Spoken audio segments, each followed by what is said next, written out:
So ಇನ್ನೊಂದು ವಿಚಾರ ಅಂದ್ರೆ ಡಿ ಕೆ ಶಿವಕುಮಾರ್ ಅವರು ಕೆಲವು ಸಿನಿಮಾದ ವಿಚಾರಗಳ ಸಂಬಂಧ ಕೆಲವು ವಿಚಾರವಾಗಿ ಅವರೊಂದು ಹೇಳಿಕೆ ಕೊಟ್ಟಿದ್ರು. ಅಂದ್ರೆ ಸಿನಿಮಾದವರಿಗೆ ನಟ್ಟು ಬೋಲ್ಟನ್ನು ಟೈಟ್ ಮಾಡ್ತೀನಿ ಅನ್ನೋ ತರ. ಸೊ ಇದು ನೀವು ಇವಾಗ ಚಲನಚಿತ್ರ ವಾಣಿಜ್ಯ ಮಂಡಳಿ ಅಧ್ಯಕ್ಷರಾಗಿದ್ರಿ. ಸೊ ಇದು ಎಷ್ಟು ಸಮಂಜಸ, ಅಂದ್ರೆ ಇದ್ರ ಬಗ್ಗೆ ಏನ್ ಹೇಳಕ್ ಇಷ್ಟಪಡ್ತೀರಾ? ನೋಡಿ, ನಾನು ನಿಮ್ಗೊಂದು ಮಾತು ಹೇಳ್ತೀನಿ. ಅವರು ಅವತ್ತಿನ ದಿನ ಹೇಳಲಿಕ್ಕೆ ಕಾರಣ ಅದು ಬೇರೆ ಬೇರೆ ಆ್ಯಂಗಲ್ನಲ್ಲಿರುತ್ತೆ. ಅದು ಯಾರಿಗೆ ಮುಟ್ಟಿಸ್ಬೇಕೋ ಅವ್ರಿಗೆ ಮುಟ್ಸಾಗಿದೆ. ಅದು ಮುಗ್ದ ಅಧ್ಯಾಯ. ಅವರು ಅದನ್ನು ತಿದ್ದುಕೊಂಡು ಆಗಿದೆ. ಈಗ ಇವರು ಇಂಥ ಒಂದು ಒಳ್ಳೆಯ ಜಾಗಕ್ಕೆ ಬರ್ತಿರುವಾಗ ಈ ವಿಚಾರ ಬೇಕಾ? ನನಗೇನೋ ಇದು ಬೇಡ ಅನಿಸುತ್ತೆ. ಇದು ಸಮಂಜಸ ಅಂದರೆ ಇದಕ್ಕೂ ಸಂಬಂಧನೇ ಇಲ್ಲ. ನಾನು ಒಪ್ಪೋದೇ ಇಲ್ಲ ಇದನ್ನು. ಆಮೇಲೆ ಒಂದು ಹೇಳ್ತೀನಿ, ಒಂದು ನಾಯಕತ್ವ ಅಂತಂದಾಗ ಶಿಸ್ತಿರ್ಬೇಕಾಗತ್ತೆ.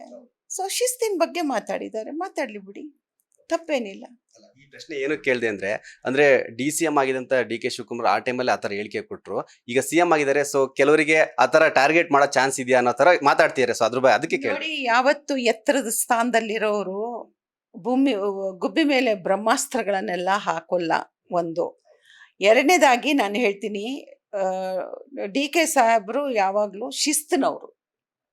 ಅವರಿಗೆ ಸ್ಟೇಜ್ ಮೇಲೆ ಎಲ್ಲರೂ ಹತ್ತು ಕೂತ್ಕೊಳ್ಳೋದಾಗ್ಲಿ ಒಂಥರ ಶಿಸ್ತನ್ನು ಅವರು ಸಹಿಸ್ಕೊಳ್ಳಲ್ಲ. ಶಿಸ್ತಿಂದ ಬದುಕಿ ಅಂತ ಹೇಳ್ತಾರೆ. ಅದು ಕೂಡ ಒಳ್ಳೆಯದೇ ಅಲ್ವಾ? ಸೊ ಹಾಗೆ ಈಗ ಆ ಕಾಂಟೆಸ್ಟೇ ಬೇರೆ, ಈಗಿರುವಂಥ ಸಂದರ್ಭನೇ ಬೇರೆ. ನನ್ನ ಪ್ರಕಾರ ನೀವೇನೇ ಹೇಳಿ, ಕಾಂಗ್ರೆಸ್ ಸರ್ಕಾರದಲ್ಲಿ ಈ ಪಕ್ಷ ಇನ್ನೂ ಹೆಚ್ಚಿನ ರೀತಿಯಲ್ಲಿ ಕೆಲಸ ಮಾಡೋದು.